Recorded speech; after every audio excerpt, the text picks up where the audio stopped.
No pilot is going up in that storm. The words hung in the hangar as wind howled against the steel walls, rattling every loose bolt like a warning.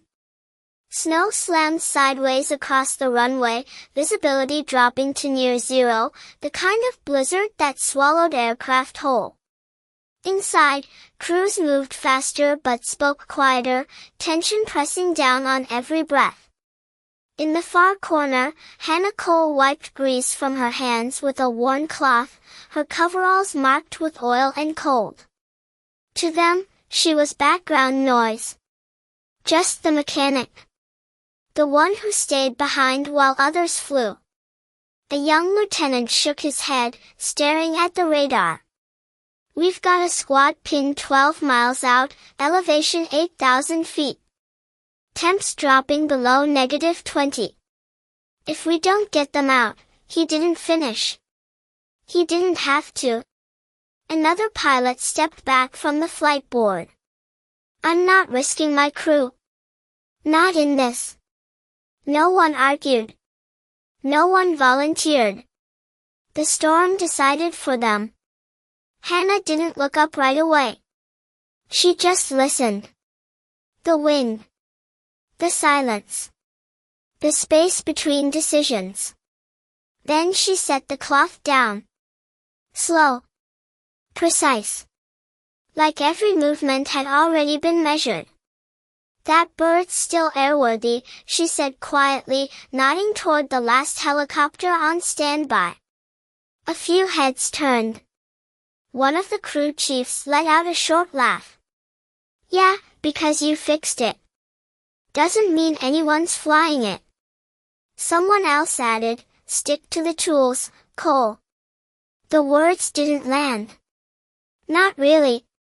Hannah stepped closer to the aircraft, her hand brushing along the metal frame as if she knew every inch by memory. Her eyes lifted briefly toward the white sky beyond the hangar doors. Not fear. Not hesitation. Something else. Familiar. The lieutenant frowned. Even if we had a volunteer, command already said no. It's suicide up there. Hannah didn't argue. She never did. Instead, she climbed the step and pulled herself into the cockpit. The movement was so natural it took a second for anyone to react. Hey, what are you doing? Boots echoed on concrete as someone rushed forward. Cole, get down from there. She didn't respond. Her hands moved across the controls with quiet certainty, checking switches, gauges, fuel. Flow. Not like someone guessing. Like someone remembering. The engine coughed once, then steadied into a low hum. Conversations stopped. The sound filled the hangar. A senior officer stepped forward, eyes narrowing. Who authorized this? No answer. Just the rising pitch of spinning rotors. Outside, the storm raged harder, snow slicing through the floodlights in endless streaks of white. The lieutenant stared up at her through the glass. You don't even have clearance, he started, but his voice faded. Because in that moment, watching her hands move, something didn't add up. The precision. The calm. The way she adjusted for wind drift before even lifting off. Someone behind him whispered, almost to themselves, that correction, that's not textbook. Another voice, older, quieter, cut in. No, it's not. The rotors roared louder now, shaking the ground beneath them. Hannah's gaze stayed forward, locked on a horizon no one else could see. For a brief second, the light caught something at her collar, a worn chain, a faded tag pressed flat against her chest. The officer's breath caught. Recognition flickered, fast and uncertain. Wait, he said softly. But it was too late. The helicopter lifted, rising into a storm that had already turned everyone else away. And for the first time, no one in that hangar was laughing anymore. The moment the wheels left the ground, the storm hit like a wall, the horizon vanished, replaced by a violent swirl of white that erased distance, direction, even the sense of up and down. Inside the cockpit, every vibration carried through the frame, a constant reminder that this machine was never meant to be here. Hannah adjusted the collective slightly, not reacting, just responding, her movements small and controlled as if the chaos outside followed rules only she could see. The altimeter dipped, then steadied. Wind speed spiked past 70 miles per hour. Any hesitation would have turned into panic for most pilots. For her, it was just data. Back at the base, the hangar had gone silent, eyes fixed on the radar screen where her signal flickered in and out like a heartbeat struggling to stay steady. The lieutenant leaned closer, voice low. "She is going to lose orientation in under a minute." No one answered. They were all watching the same impossible thing unfold. In the air, Hannah tilted the nose slightly into the crosswind, compensating before the next gust even hit. The helicopter shuddered hard, drifting off course, then corrected instantly under her control. Her breathing remained even, slow, like the storm had no claim over it. A faint crackle broke through her headset. "Rescue, this is Echo Team, signal weak, we cannot," the transmission cut off into static. She did not call back. Not yet. Her eyes scanned the instruments, then the shifting void ahead, calculating angles, terrain, wind patterns buried beneath the storm. Somewhere out there, 12 miles from safety, men were waiting for a sound they might never hear. She pushed forward. The temperature dropped further as she climbed, ice beginning to form along the edges of the windshield. Visibility dropped to almost nothing. For a brief second, the world outside disappeared completely. No sky. No ground. Just white. Most pilots would have pulled back, trusted the instruments, waited it out. Hannah did not wait.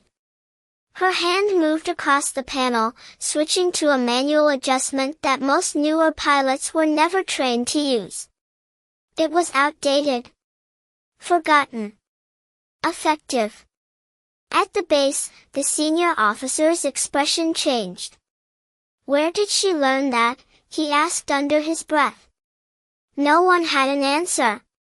Another gust slammed into the aircraft, stronger than the last, pushing it sideways several feet in an instant. The warning alarm flashed, sharp and insistent. Hannah countered without thinking, her body already ahead of the movement, like this storm was not new to her. Like she had been here before. For a split second, a memory surfaced. Not clear. Not complete. Just the sound of another rotor, another storm, voices that never made it back. Her grip tightened slightly, then relaxed. Focus returned. She lowered altitude gradually, trusting instinct over instruments now, reading the storm through subtle shifts in pressure and sound. Then, through the white, something changed. A shape. Faint. Barely there. She leaned forward, narrowing her gaze. There. Movement. Small. Unsteady. The radio crackled again, weaker this time. "If anyone hears this, we are," static swallowed the rest. Hannah exhaled slowly. Not relief. Not yet. Just confirmation. She had found them. And she was not turning back. The helicopter hovered unsteadily as the storm tightened its grip, wind screaming across the fuselage while snow slammed against the glass in relentless waves. But Hannah did not rush the descent. She never rushed anything. Instead, she eased the aircraft lower inch by inch, feeling the invisible currents beneath her rather than fighting them, the ground still hidden somewhere below, uncertain, dangerous, yet closer than before. Through the shifting white, the figures became clearer, shapes barely upright, huddled against the cold, their movements slow, fading, but alive. At the base, the radar signal pulsed weakly, then steadied just enough to hold attention, the lieutenant gripping the console harder now, his earlier doubt replaced by something quieter, something heavier. "She found them," he said under his breath, not quite believing it himself. No one responded, because there was nothing left to argue. Up in the storm, Hannah adjusted the yaw carefully, aligning the aircraft against the wind that tried to spin it sideways, the margin for error shrinking with every second. The landing zone was barely a clearing, uneven, covered in fresh snow that concealed whatever lay beneath. Rocks. Ice. Nothing forgiving. She studied it for a brief moment, her eyes narrowing, calculating angles, weight, drift. Then she committed. The skids touched lightly, then lifted again as a gust forced her off balance. She corrected instantly, repositioning, lowering once more, softer this time, controlled, precise.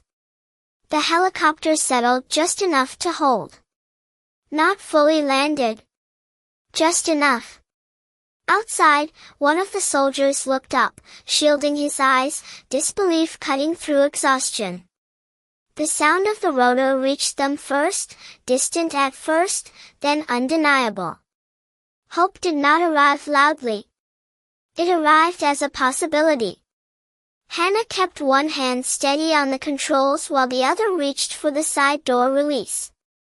She did not shut down the engine. There was no time for that. Every second counted in ways no one needed to explain. The wind surged again, pushing against the frame, testing her hold, but she stayed locked in position, her entire focus narrowed to balance, to control, to keeping this fragile moment from collapsing. One by one, the figures began to move closer, slow but determined, drawn by the sound, by the presence that should not have been there. Back at the base, the senior officer finally spoke, voice low, almost respectful now. "She is holding a hover in that storm," he did not finish. He did not need to. Everyone understood what that meant. Inside the cockpit, Hannah's eyes flicked once more to the edge of the windshield, where ice had begun to form thicker now, creeping inward, narrowing her view. Time was running out. The aircraft could not stay here much longer. She adjusted the throttle slightly, compensating for the added weight as the first of them reached the door. No words were exchanged. None were needed. The storm filled every silence. The second soldier followed, then another, each movement slower than the last but guided by something stronger than fear.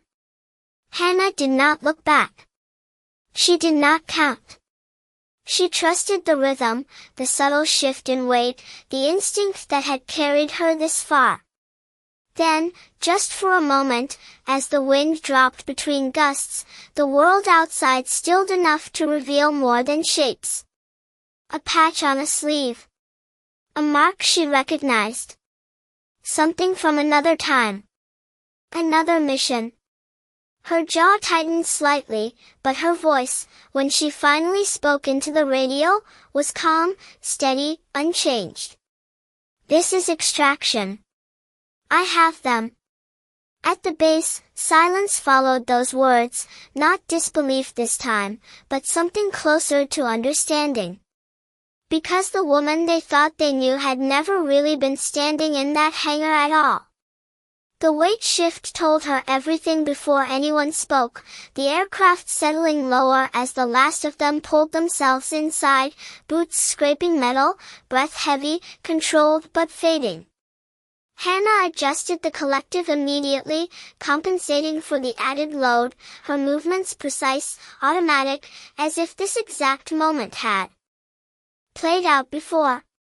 Outside, the storm surged again, stronger than before, wind direction shifting without warning, forcing the helicopter to tilt dangerously to one side. She corrected without hesitation, pulling power just enough to stabilize, then lifting the aircraft back into the air with a steady climb that defied the chaos around her. No one in the cabin spoke. They were too focused on the simple fact that they were no longer alone in the storm. One of the soldiers glanced toward the cockpit, eyes narrowing through exhaustion, trying to understand what he was seeing. Oil-stained sleeves. No rank. No pilot patch. It did not make sense. Another leaned closer, voice barely above a whisper. Who is she? The question faded before it finished. Up front, Hannah kept her gaze forward, scanning what little she could see beyond the glass, relying less on vision now and more on feel, on the subtle changes in vibration, in sound, in pressure. The helicopter climbed slowly, fighting for every foot of altitude as the storm resisted, as if refusing to let them leave. Ice spread further across the windshield, narrowing her view to a thin, shifting corridor. She reached up and adjusted a secondary control, one rarely used, her fingers moving with familiarity that did not belong to someone who had only ever worked in a hangar. Behind her, one of the rescued soldiers suddenly stilled, his eyes fixed on the back of her seat. Something had caught his attention. Not her face. Not her voice. A small detail. A worn strap near the harness, faded lettering barely visible beneath years of use. His breath caught slightly. He leaned closer, squinting through the dim light. Then it clicked. Recognition did not come as a shock. It came quietly, like something returning from far away.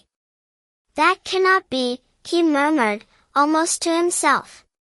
Another soldier turned, confused. What? The first one did not answer right away.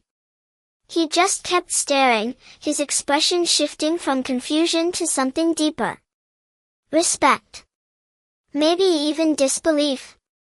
I trained under someone who flew like this, he said slowly. Only one person handled crosswinds like this, only one. The helicopter jolted again, snapping the moment, forcing everyone to brace as Hannah pushed through another violent gust. Her voice came over the internal calm for the first time, calm, steady, unchanged. Stay seated. Keep your weight centered. No panic. No urgency.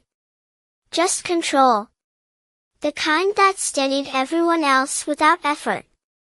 Back at the base, the radar signal strengthened slightly, enough to confirm what no one thought possible minutes ago.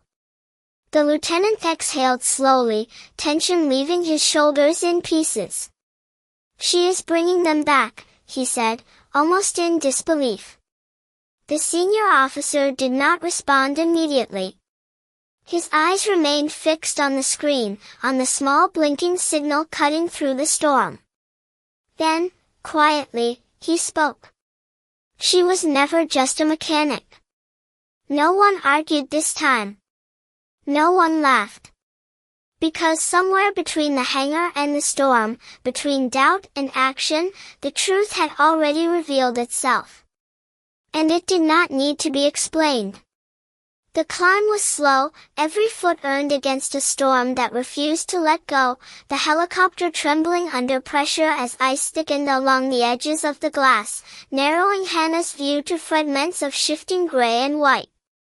She did not fight the storm. She moved with it, adjusting angles before the wind could fully hit, reading patterns that no instrument could explain. Behind her, the cabin stayed quiet, the kind of silence that came from understanding something bigger than words. One of the soldiers leaned back slightly, eyes still fixed forward, watching her hands move across the controls with a familiarity that did not belong to someone who had spent years on the ground. "I have seen that before," he said quietly, more to himself than anyone else. Another soldier glanced at him. "Seen what?" The answer came slower this time. "A pilot who could fly through conditions like this. They called her Ice Raven." The name hung in the air, barely louder than the storm outside, yet it changed something. Not in Hannah. In them. Up front, her expression did not shift. If she heard it, she gave no sign. Her focus stayed locked on the path ahead, where visibility dropped again, the storm tightening once more as if testing her limits.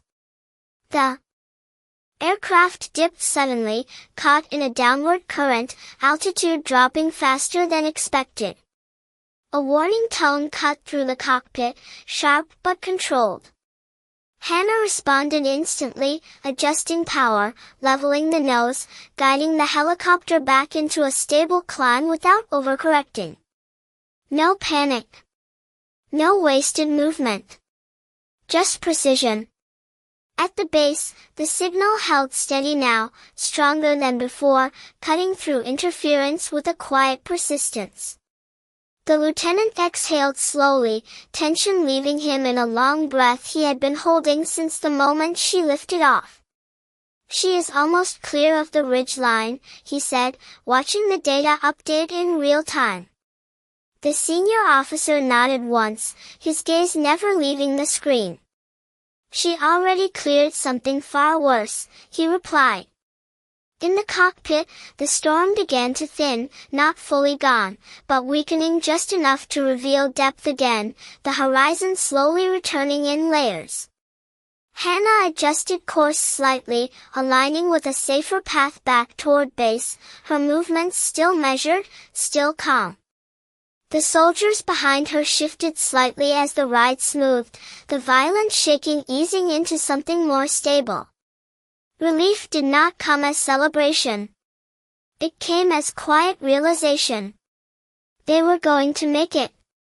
One of them leaned forward again, voice steady now, certain. "Ice Raven did not disappear," he said softly. "She just stopped letting people know who she was." No one argued. No one questioned it. Because everything they had just experienced made more sense than the story they had been told before. Up ahead, the first faint lights of the base began to break through the fading storm, small but steady, a guide through the last stretch of sky. Hannah's eyes softened just slightly, not from emotion, but from confirmation. The mission was not finished yet.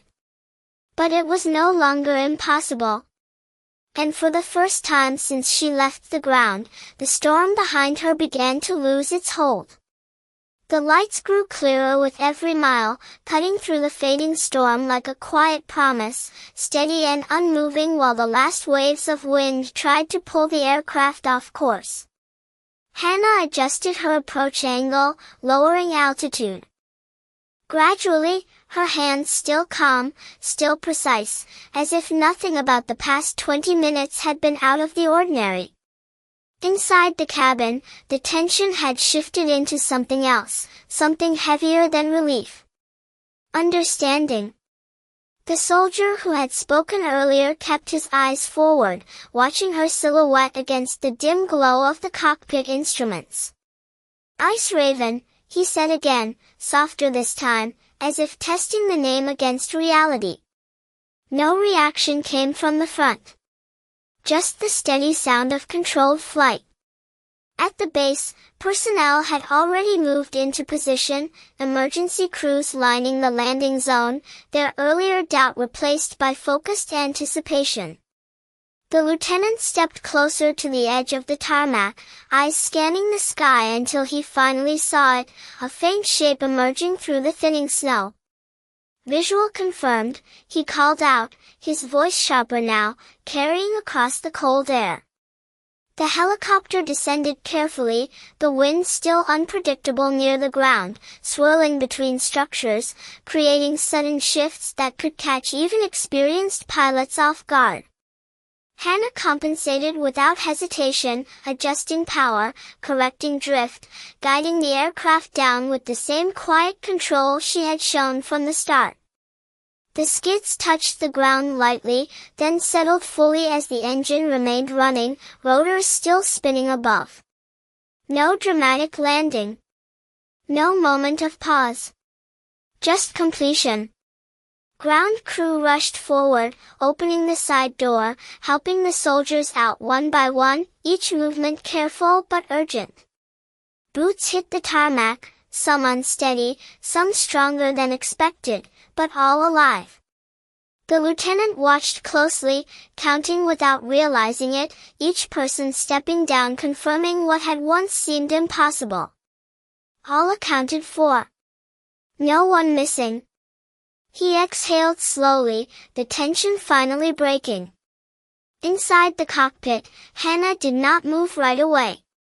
Her hands remained on the controls for a brief moment longer, as if making sure the machine itself had fully settled before she let go. Then she powered down the engine in a smooth sequence, each switch flipped with quiet familiarity. The rotors slowed gradually, the sound fading into the cold air. As the noise disappeared, the silence that followed felt different. Heavier. One of the rescued soldiers stepped closer, hesitating just outside the cockpit door. He looked at her for a long second, as if trying to match the person in front of him with the memory he carried. "Ma'am," he started, then stopped, unsure of the right words. Hannah stepped down from the aircraft, boots touching the ground with the same quiet presence she had carried all along. She did not correct him. She did not acknowledge the title. She simply met his gaze for a brief moment, then gave a small nod. Not pride. Not recognition.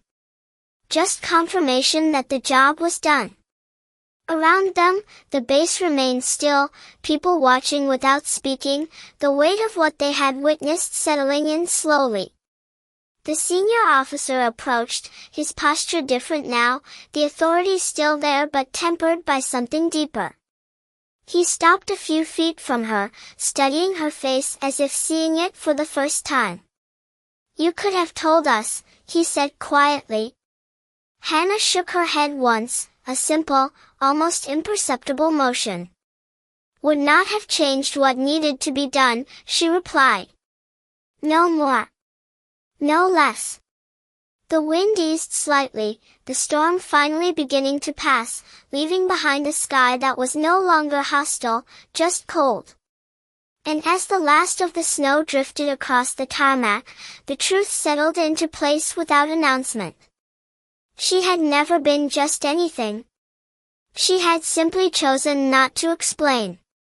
The storm had passed, but the silence it left behind felt louder than anything before it, stretching across the base as people slowly returned to movement, though not quite the same as before. Hannah walked away from the aircraft without waiting for acknowledgement, her pace steady, her posture unchanged, as if the last hour had been nothing more than routine. Behind her, the soldiers she had brought back stood closer together now, no longer just survivors of the storm, but witnesses to something they had not expected to find.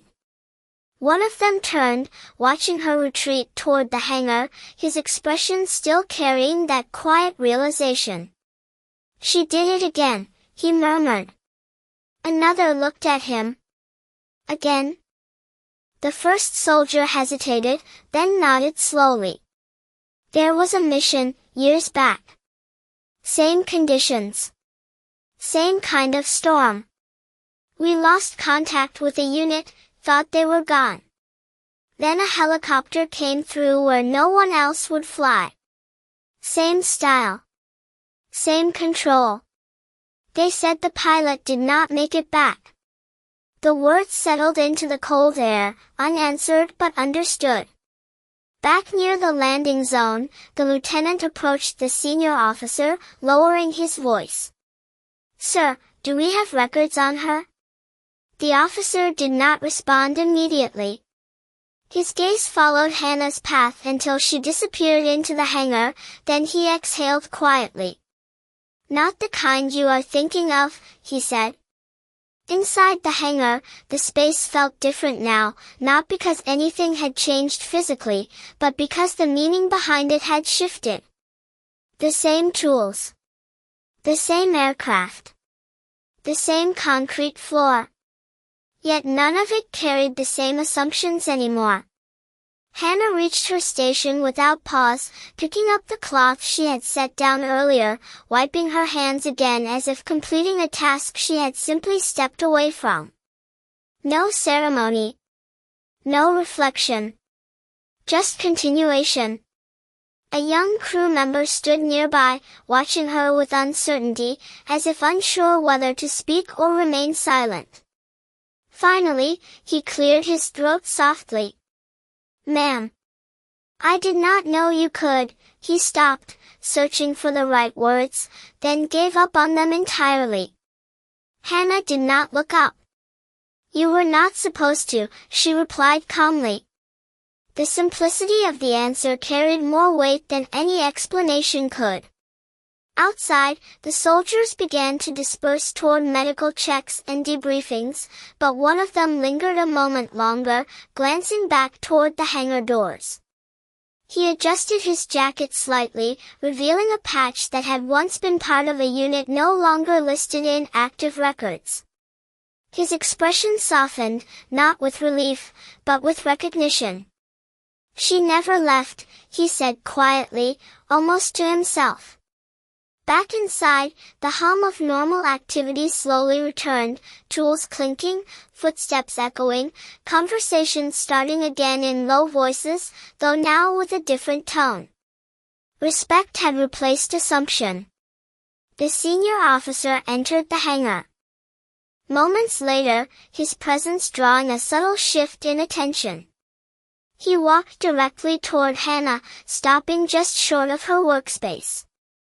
For a brief second, he seemed to consider what to say, then chose something simple. "You saved them," he said. Hannah paused her movement, just for a moment, then set the cloth down. "They were still there," she replied. No pride. No emphasis. Just fact. The officer studied her a second longer, then gave a small nod, the kind reserved for equals, not subordinates. No salute was exchanged.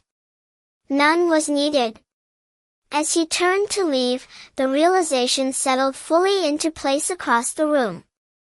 Some stories were never written down. Some names were never called. And some people did not need either to prove who they were. The hangar lights hummed softly overhead as normal operations resumed, but the rhythm had changed, quieter, more deliberate, as if every movement now carried an awareness that had not been there before. Hannah worked at her station with the same steady focus, tightening a bolt, checking a line, moving through each task without hesitation or pause, her presence blending back into the space she had always occupied. Yet nothing about her felt invisible anymore. Across the room, conversations stayed low, glances shifting toward her more often than before, not out of curiosity now, but respect that had not yet found its voice. The young crew member from earlier stood a few steps away, pretending to organize tools while watching her with quiet uncertainty, as if still trying to reconcile what he had seen with what he thought he knew. Finally, he spoke again, softer this time. "Were you ever going to tell anyone?" Hannah did not stop working. "Tell them what?" she replied calmly. He hesitated, then shook his head slightly, realizing the question itself did not fit. Because whatever she had done, whatever she had been, it did not seem like something meant to be announced. Outside the hangar, the sky had cleared enough to reveal a pale blue horizon, the storm now a distant memory drifting beyond the mountains. The rescued soldiers had completed their checks, most already moving on to debriefing, but the one who had recognized her remained behind, standing near the edge of the tarmac, his gaze fixed on the open hangar doors. He took a slow breath, then stepped inside, boots echoing lightly against the concrete as he approached. He stopped a few feet from Hannah, not close enough to interrupt, just enough to be seen if she chose to look. She did not at first. She finished the adjustments she was making, wiped her hands again, then turned slightly, acknowledging his presence without surprise. For a moment, neither of them spoke. Then he reached into his jacket and pulled out something small, worn from time and use. A patch. Faded. Edges frayed. He held it out, not offering it, just showing it. Her eyes shifted to it briefly, and for the first time, something changed.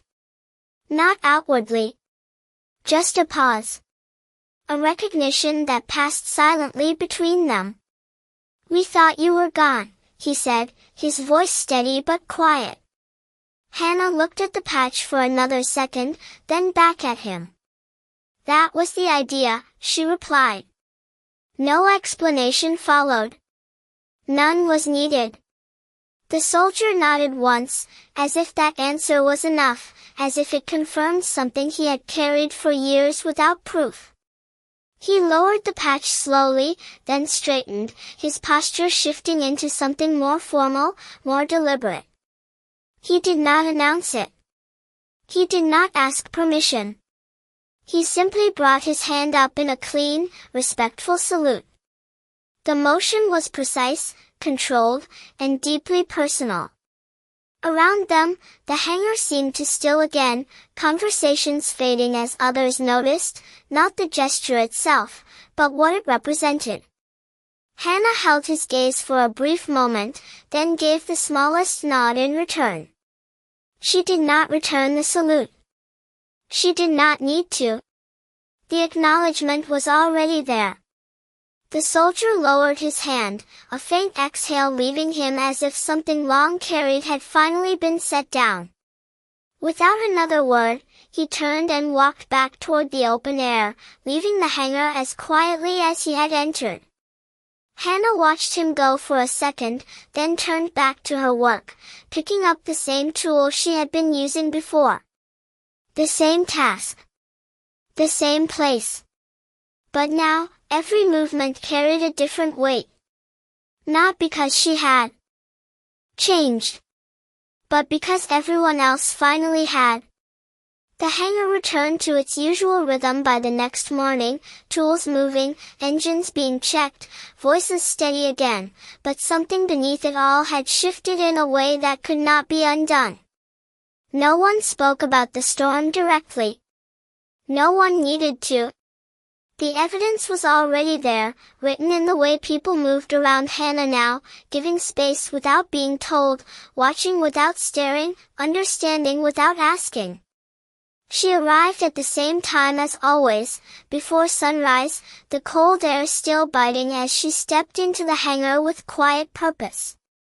Nothing about her routine changed. She checked the same systems, ran the same diagnostics, moved through the same sequence of tasks with the same calm precision. If someone had not been there the night before, they would have seen nothing unusual. That was the point. Across the base, reports were being filed, debriefs completed, accounts written in careful language that could never fully capture what had happened. The official version would mention extreme weather conditions, unexpected pilot availability, successful extraction. It would not mention the silence in the cockpit, the way the aircraft moved through impossible air, or the moment when doubt turned into certainty without a single explanation. Some things did not fit into reports. Near the edge of the hangar, the lieutenant stood reviewing a tablet, then paused, glancing up as Hannah passed by. For a moment, he looked like he might say something, ask something, but instead he simply gave a small nod. Not formal. Not forced. Just respect, plain and unspoken. She returned it with the slightest movement of her head and kept walking. No conversation followed. None was necessary. Outside, the mountains stood clear again, the storm long gone, leaving behind a sky that looked almost untouched, as if nothing had ever challenged it. The helicopter she had flown the night before sat ready once more, cleaned, checked, restored to standard condition, as if it had not just crossed through something no one else would attempt. A new crew approached it carefully, their movements more deliberate now, their understanding of its limits changed by what they had witnessed. Inside the hangar, the young crew member who had once laughed quietly adjusted a set of tools, then stopped, looking toward Hannah again. This time, there was no confusion in his expression. Only quiet acknowledgement. He did not speak. He simply worked better. That was enough. Later, as the day settled into its normal pace, the senior officer stood alone near the open doors, watching the activity unfold. His gaze followed Hannah for a moment as she moved between stations, unnoticed by most, yet seen clearly by those who understood. He exhaled slowly, then spoke under his breath, not to anyone in particular. Some people do not need rank to lead. The words faded into the open air, carried away by a light wind that no longer threatened anything. Inside, Hannah finished her final check for the shift, setting her tools down with the same care she always had. She paused briefly, her hand resting against the metal surface of the aircraft, feeling the quiet hum beneath it. Not memory. Not regret. Just connection. Then she stepped back, turning away without hesitation, already moving toward the next task, the next moment, the next quiet responsibility. Nothing about her asked to be remembered. Nothing about her needed to be. Because respect, once earned in silence, did not require proof ever again.